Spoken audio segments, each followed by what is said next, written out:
Sweet peas, if you watched from season 4, episode 1, and walked away thinking, okay, that was all right, that was cute, that was solid, right? I fear you missed the plot completely. Pick me up in the McLaren, Daddy. Annie, in fact, is not okay. I just honestly want to.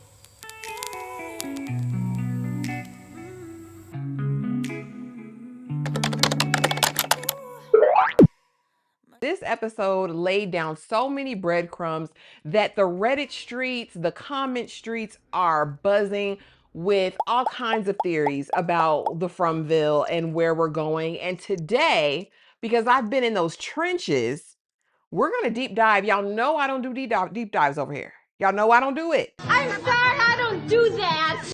But for this season, I said, all right, put me in the game, coach. Welcome back to the channel, Sweet Peas. If you're new here, my name is Ashley. This is My Sweet Perspective, where I give my take on all the things TV and movie related. Y'all know I'm here to put you on. Grab your drink. Today, I am drinking Mountain Blueberry, clearly Canadian. Get you a bottle, they are back in stores. But we're going to get right into it. So let's start out with why this episode. Let me tell you why I had to come back and do a second video on this episode. I already did my premiere recap reaction. It was a cute little 13 minutes, but I said that's not enough. I linked it down in the description if you want to watch it. I want to get back into it. I want to get on Reddit. I want to get in the Discord. I want to get in the comment section, and I want to get into it because I think a lot more was in this episode than what you got at first glance. The showrunners came back, and instead of easing us in, they packed the premiere with so much symbolism, so many references, and it takes a couple watches to catch it all. Breadcrumbs are not just about season 4. They're pulling threads from season 1, from season 2, and from season 3. They have been building up to this, and I can't wait to see where it goes. So here's the plan. We're going to talk 8 theories. By the end of this video, you will look at the episode completely differently. Trust me, because some of these theories, honey, were not even in my purview. All right. So drop the eyes in the comments below if you caught any of these on your first watch. So let's get into it. Theory 1, the Sophia Nag Hammadi connection. Now, I want to go over here because someone dropped it in my comment section and was like, look up Sophia in the Gnostic writings. And I just happen to be a student of the Gnostic Gospels. Now, listen here. I will say, and it's not for any frame of belief. Y'all know what we believe over here. But just for context and reference, the Gnostic Gospels or the Gnostic writings, the Nag Hammadi, give a snapshot of what was going on. I will say that these are not canon to Christianity, and they are heretical teachings. All right. So just put that out there. This is not something that I use for my faith. It's more for contextual reference of the time. And so after I get that disclaimer out, let's get into it. So theory number 1, I went down the rabbit hole, the name Sophia. On the surface, the man in yellow shapeshifted into a girl named Sophia. He used the priest as a Trojan horse. So Sophia is a name that comes from Gnostic Christianity, specifically from the Nag Hammadi Library, a collection of ancient Gnostic texts discovered in Egypt in 1945. And in Gnostic mythology, Sophia is the personification of divine wisdom. She's a female divine being, an aeon, one of the lower aeons. She's one of the lowest who falls from that realm into the material world. And because she fell, she accidentally created the demiurge, a false god, a flawed architect who built a flawed material universe, a prison that traps human souls inside of it. Do you hear me? Do you hear what I'm saying? Literally, let me translate. A female figure falls from a higher realm. Her fall creates a trap. The trap is a material world that imprisons souls. The souls don't know that they're trapped, and the only way out is through knowledge, gnosis. Think about this town. Think about the man in yellow has been saying this whole show, knowledge comes with cost. Think about what Boyd just found, that Smiley came back, that the loop is eternal and that they're trapped in a cyclical story that they cannot escape. Think about Ethan, a little boy who knows things. Think about Julie, moving between the different versions of the same reality, the story chaser. The town is the demiurge's cage, and the man in yellow, disguising himself as Sophia, the very figure whose fall created the prison in the first place. I don't think it's random. That is the writers telling us the thing the town turns to for wisdom is the thing that built the trap. In some Gnostic texts, Sophia appears as a snake, a serpent who whispers to Adam, tells him to eat from the tree of knowledge. She is the deceiver who is also the liberator. She is both.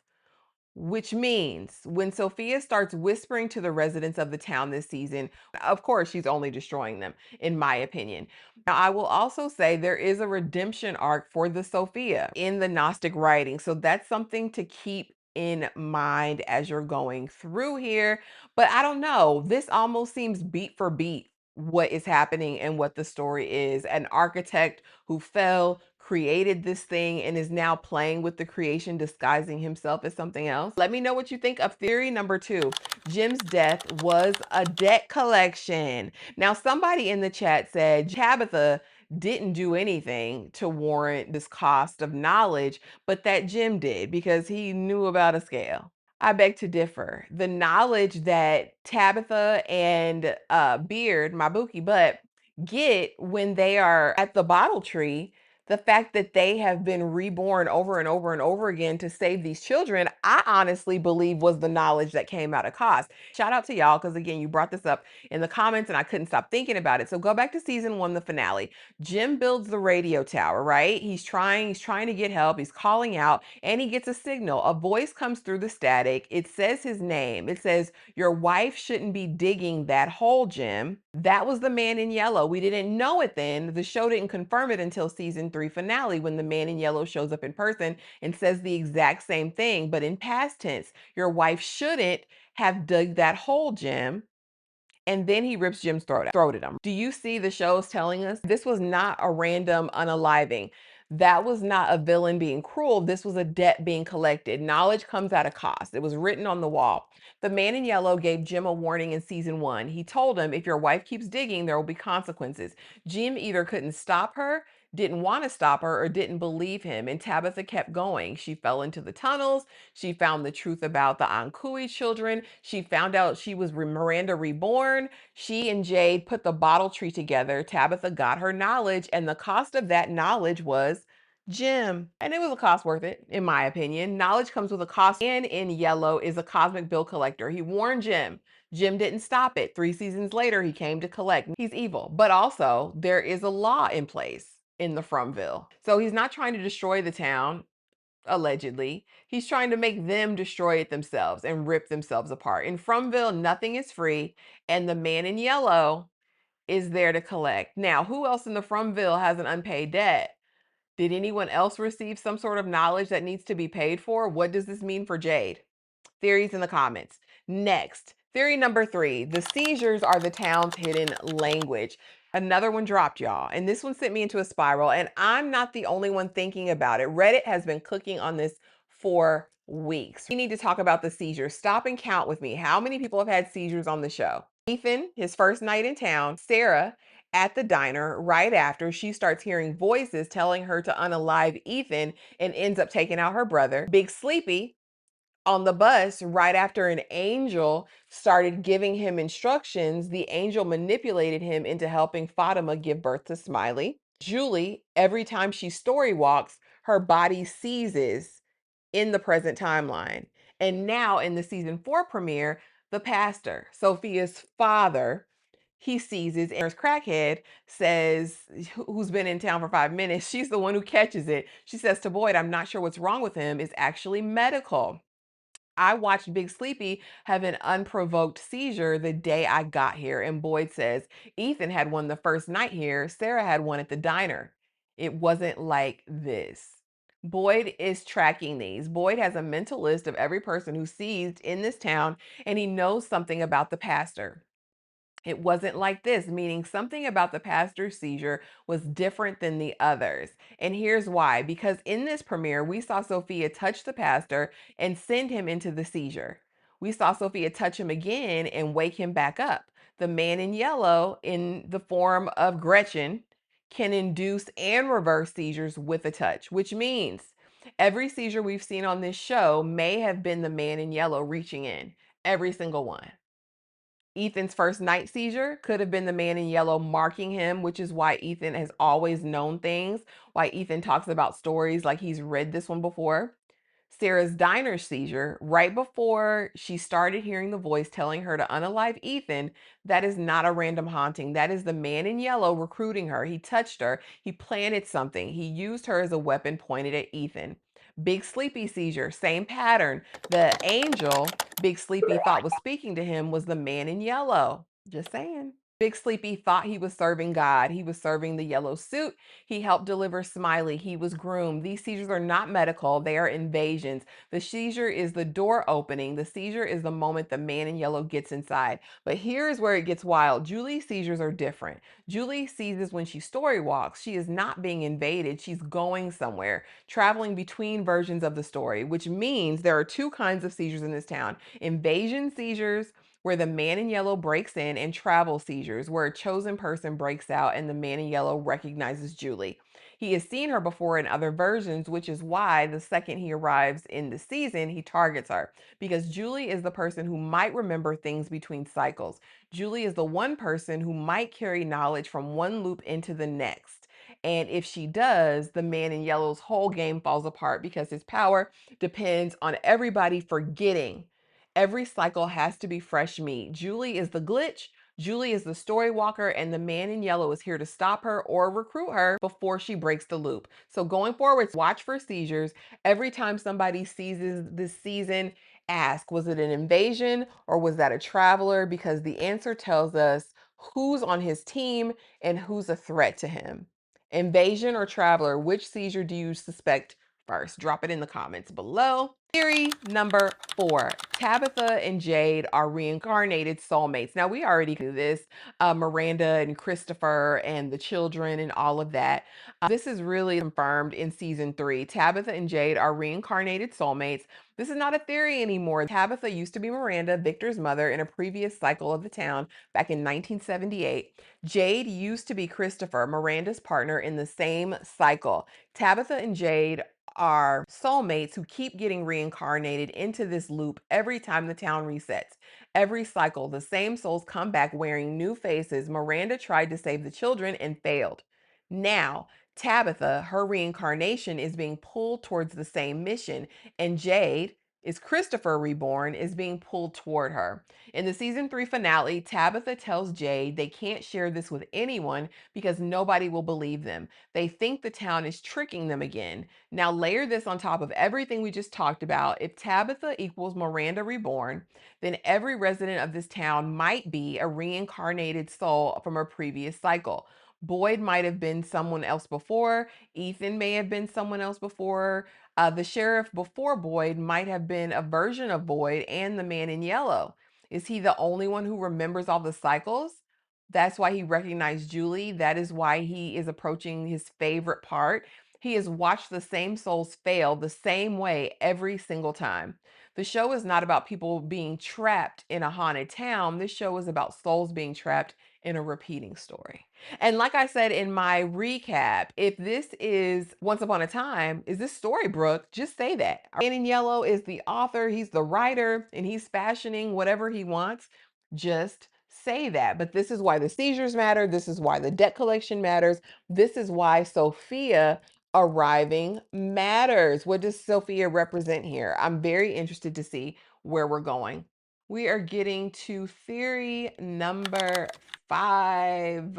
And this one is going to make your Sophia revelation even scarier. So remember Fatima's vision from season 3 finale. She said, I saw what they did. Those things that come out at night, I saw what they are. They sacrificed their children because it promised them they would live forever. The creatures were not always creatures. They were people, and they made a deal with the man in yellow. He promised them immortality. The price was their children, the Ankui children.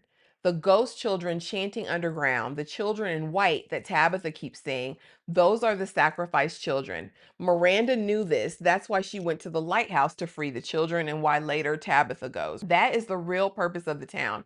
It's a graveyard built on the bones of unalived kids, and those kids are still here, still chanting, still asking to be freed. Now tell me, what form does the man in yellow take when he decides to walk into the town in broad daylight? A teenage Sophia, maybe an older teen Sophia, but a defenseless teen, right? The town is built on the graves of sacrificed kids. The kids in white are haunting it, begging to be released. And now the man in yellow, the entity who took those children in the first place, the architect, the author, all of that is now taking the form of a teen. The one figure the town's residents would never suspect, the one that triggers the least amount of what you got going on over here. This is something totally different. And I knew they were going to go supernatural route, but it's given the devil, in my opinion. And Kenny, the one who was in the most broken place, who's lost everything and everyone close to him, is now the first in Sophia's sights, it's looking like. And I don't like that. I don't like it. I don't like it. I don't like it at all. Theory number 6, Boyd in yellow, the color symbolism breakdown. Lord. Theory number 6. Boyd is wearing yellow, but he's also still wearing black. He still has his blazer on, right? I think every time we see him, we still got his blazer on. And sweet peas, we need to talk about those colors, what they mean, because the costume designer on the show may be telling us a whole story that we're sleeping on. So let's break it down. Yellow, the color of wisdom, the color of enlightenment. In Gnostic iconography, tying back to our Nag Hammadi conversation, gold and yellow are the colors of the divine, of awakening, of revelation. Yellow is the color of someone who knows. But yellow is also the color of cowardice, jealousy, betrayal. In Renaissance art, Judas, the betrayer, was painted in yellow robes. Yellow is the color of the traitor, of decay, of sickness, of caution and irritation, which means the man in yellow, named what he wears, embodies both of those things. He is the one who tells the truth, right? Truth. Knowledge comes with a cost. He is a keeper of wisdom, and he is the betrayer, the one who took the children, the one who made the bargain. Yellow is the perfect color for him because it's wisdom and betrayal at the same time. You can't separate them. Now, let's talk about Boyd's other color, black.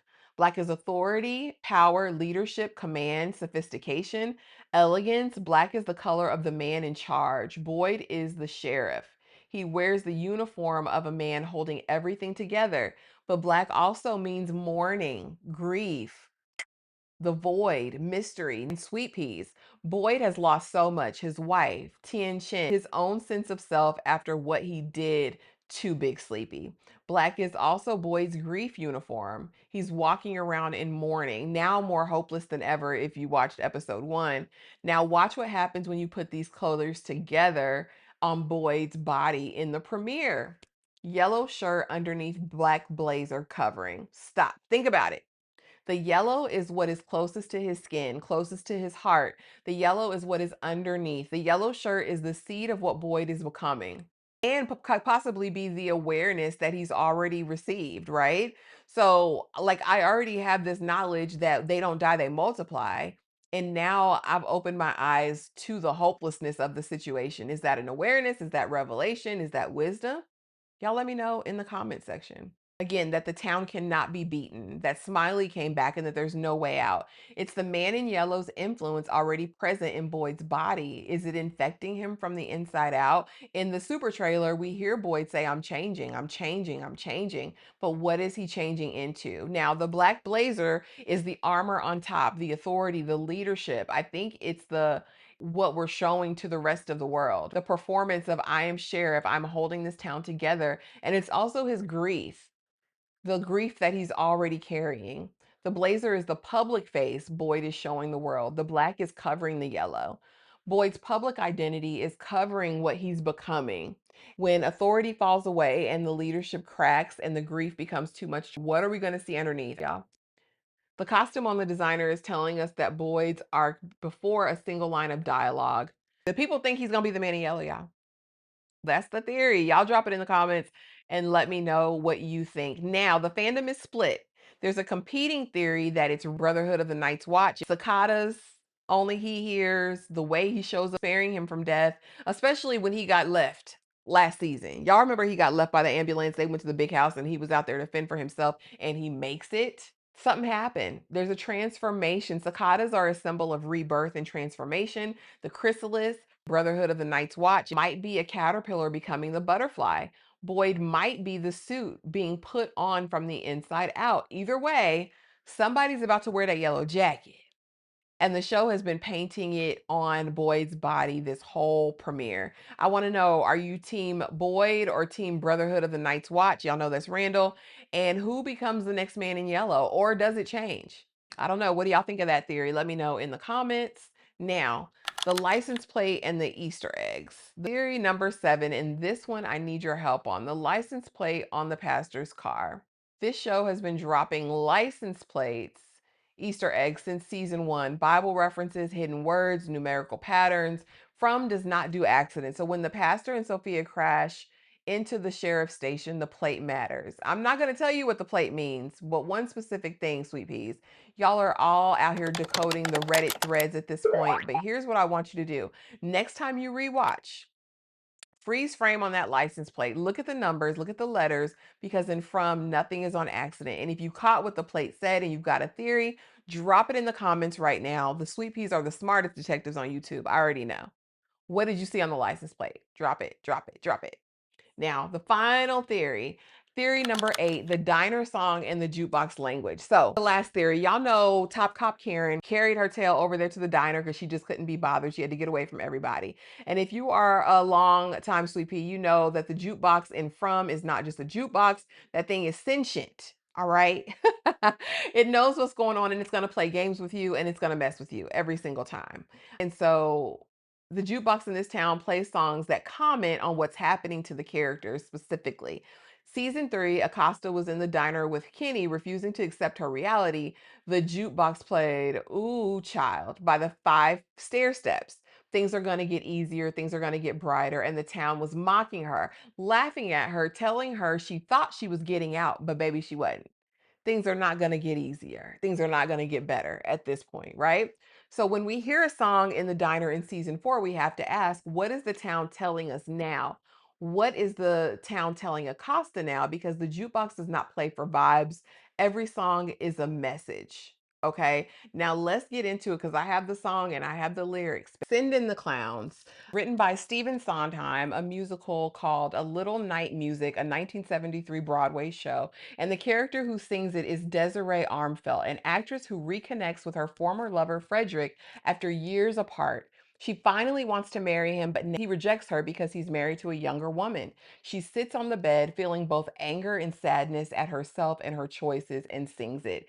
She's not literally calling for the clowns, it's a circus reference.